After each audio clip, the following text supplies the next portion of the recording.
औज़ुबिल्लाहिमिनश्शैतानिर्रजीम बिस्मिल्लाहिर्रहमानिर्रहीम। जमील तैयब आपसे मुखातिब हूँ। आप मेरा यूट्यूब चैनल सर्विस इन्फ़ो देख रहे हैं। जैसा कि आपके इल्म में है, मैंने पहला टॉपिक अपॉइंटमेंट पे किया था और अप्लाई करने के हवाले से था, फिर लीव के हवाले से था। लीव के हवाले से मैं कैजुअल लीव से मैंने स्टार्ट किया, फिर अर्न्ड लीव, सिक लीव, ये सारी चीज़ें मैं ऑलरेडी अपनी वीडियोस में रिकॉर्ड करा चुका हूँ। तो बाज़ दोस्तों का इसरार था कि स्टडी लीव पे भी बात की जाए।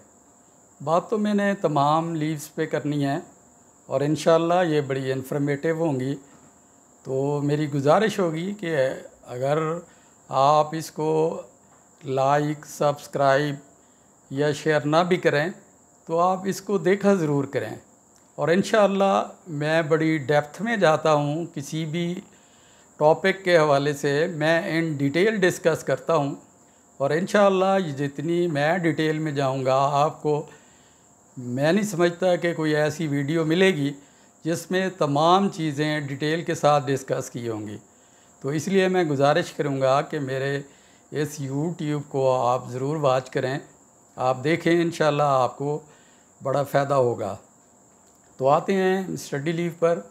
तो स्टडी लीव के लिए दोस्तों का इसरार था, मैं तो ये चाह रहा था कि टर्न बाय टर्न तमाम लीव्स को मैं डिस्कस करूं।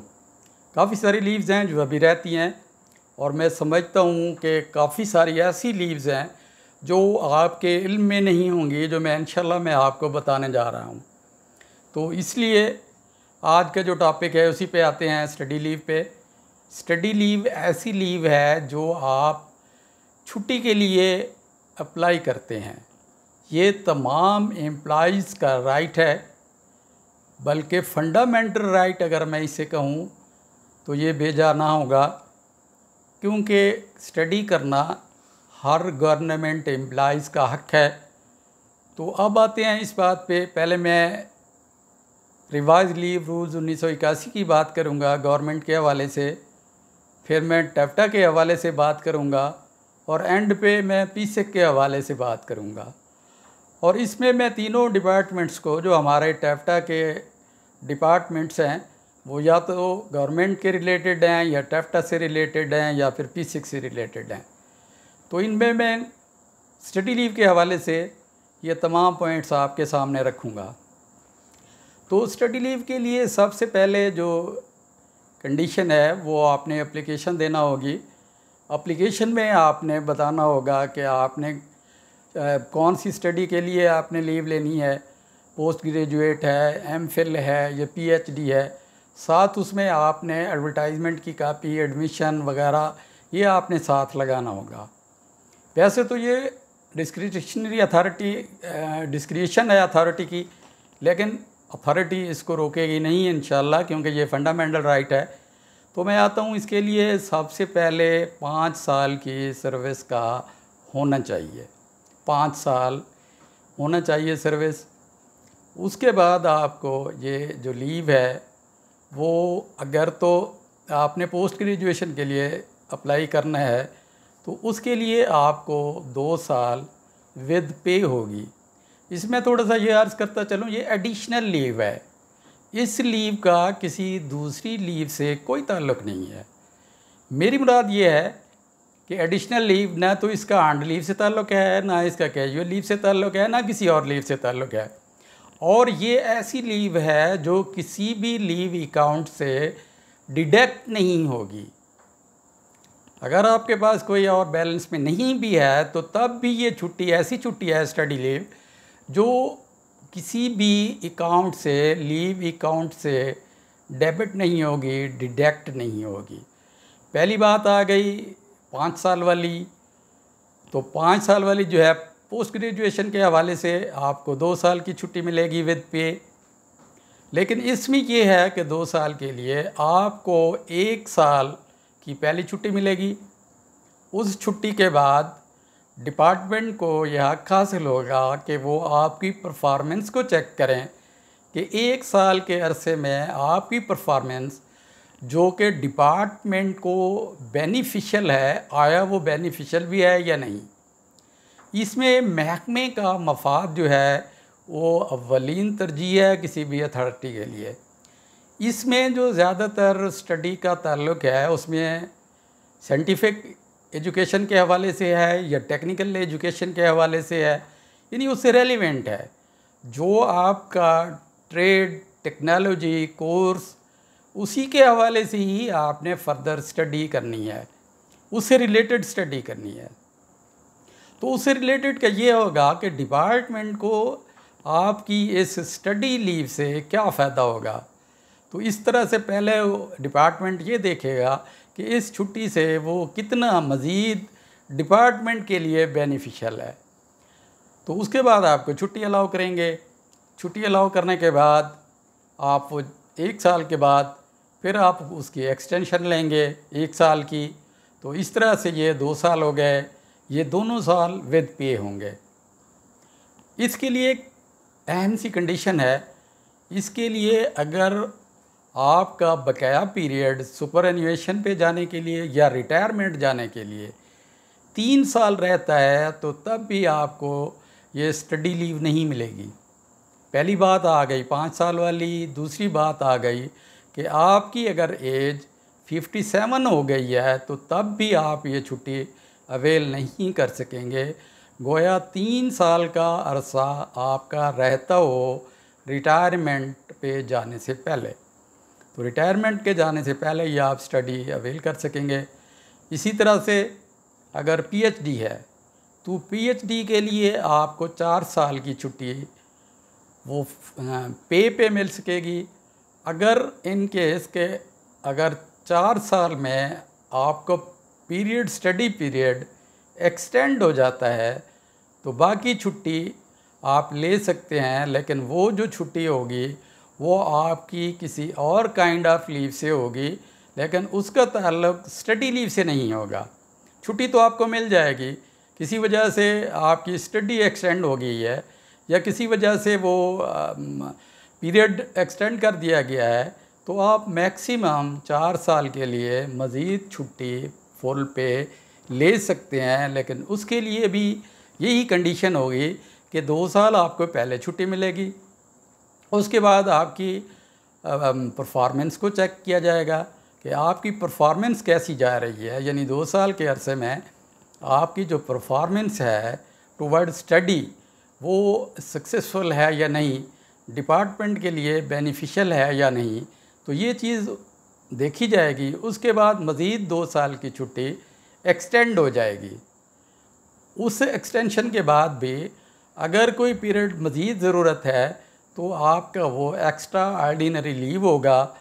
उसके लिए आप मैक्सिमम 28 माह ज़्यादा लीव अवेल कर सकते हैं, लेकिन वो leave extra ordinary leave without pay होगी, वो विद पे नहीं होगी।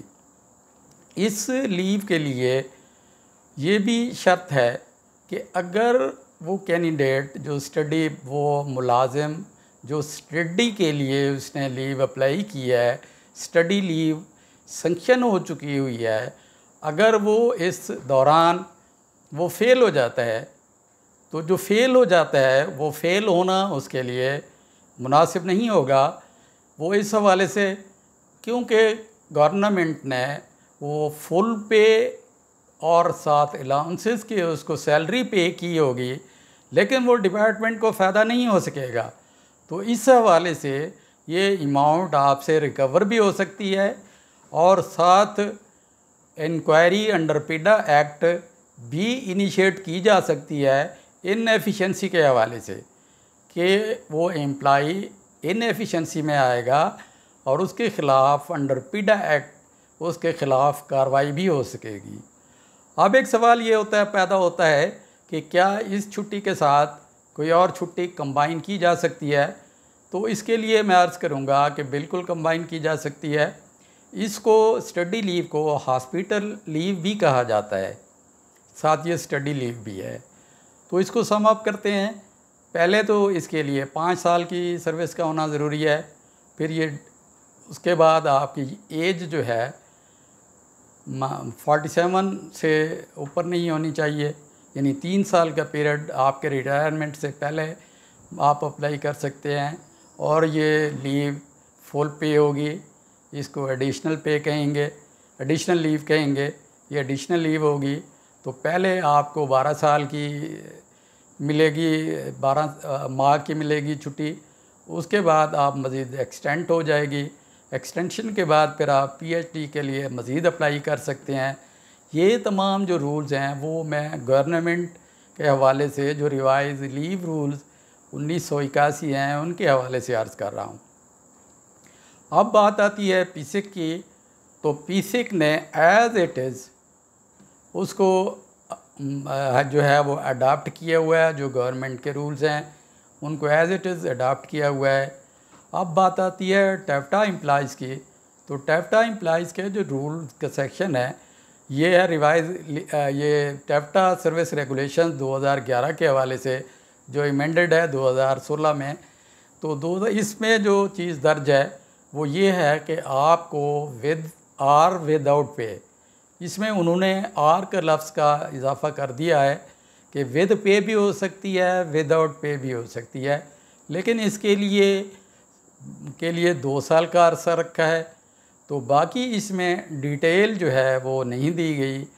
जब किसी हवाले से डिटेल ना दी गई हो तो वो गवर्नमेंट के रूल्स जो हैं वो अप्लाई होते हैं, लेकिन इसमें जो डिटेल है वो इसमें नहीं दी गई कि 2 साल का सिर्फ ज़िक्र है। और इसमें सैंक्शनिंग अथॉरिटी जो हैं वो चीफ़ ऑपरेटिंग ऑफिसर साहब होंगे, तो वही इसको सैंक्शन करेंगे। बाकी जो है जो गवर्नमेंट के रूल्स हैं उसमें जो सैंक्शनिंग अथॉरिटी है वो अपॉइंटिंग अथॉरिटी ही सैंक्शनिंग अथॉरिटी है। तो इसी तरीके से जो एजुकेशन डिपार्टमेंट के हैं उनके लिए उन्होंने एनओसी की कंडीशन भी ख़त्म कर दी है कि इसके लिए एनओसी की भी ज़रूरत नहीं है। तो अभी तक इसको बाकी डिपार्टमेंट ने अडाप्ट नहीं किया, लेकिन जिस वक्त स्टडी लीव ली जाती है तो उस वक्त वो सारी चीज़ें आ जाती है, उसमें एनओसी का भी ज़िक्र आ जाता है। अगर अलग से आपने एनओसी लेना है तो तब भी स्टडी के लिए एनओसी लिया जा सकता है। मैं गुजारिश करूँगा तमाम दोस्तों से, अहबाब से, कि मेरे जो व्हाट्सएप नंबर है उस पर पर्सनली बाज़ सवाल आते हैं, तो मैं इस हवाले से रिक्वेस्ट करूँगा कि बेहतर होगा कि आप जो मेरी वीडियो है उसके कमेंट सेक्शन में आप मुझे जो भी क्वेश्चन है वो आप मुझे करें, मैं उनको इंशाअल्लाह रिप्लाई करूँगा। तो मैं इंशाअल्लाह टर्न बाय टर्न तमाम रूल्स को, मैं सिर्फ लीव पे ही नहीं, मेरी तो कोशिश है कि मैं कंडक्ट रूल्स पे आऊँ, मैं पीडा एक्ट पे भी डिस्कस करूँ, मैं पेपरा रूल्स पे भी डिस्कस करूँ, मैं पेंशन रूल्स पे भी डिस्कस करूँ, मैं टीएडीए रूल्स पर भी डिस्कस करूँ, और साथ ही पे फिक्सेशन है, प्रमोशन है, सीनियरिटी लिस्ट्स हैं, ये सारी की सारी जितनी भी ड्यूरिंग सर्विस जिन रूल्स की ज़रूरत पड़ती है मैं उनको इंशाअल्लाह टर्न बाय टर्न उन सब पे डिस्कस करूँगा। तो अगर कोई सवाल आपका, किसी मेरे दोस्त का किसी के जहन में आता है तो मेरे जो है कमेंट सेक्शन में आप ज़रूर करें, मैं इंशाअल्लाह उसको रेक्टिफाई करूँगा, उसकी रिप्लाई करूँगा। अपना ख्याल रखिएगा। अल्लाह हाफ़िज़। अस्सलामु अलैकुम व रहमतुल्लाहि व बरकातुहू।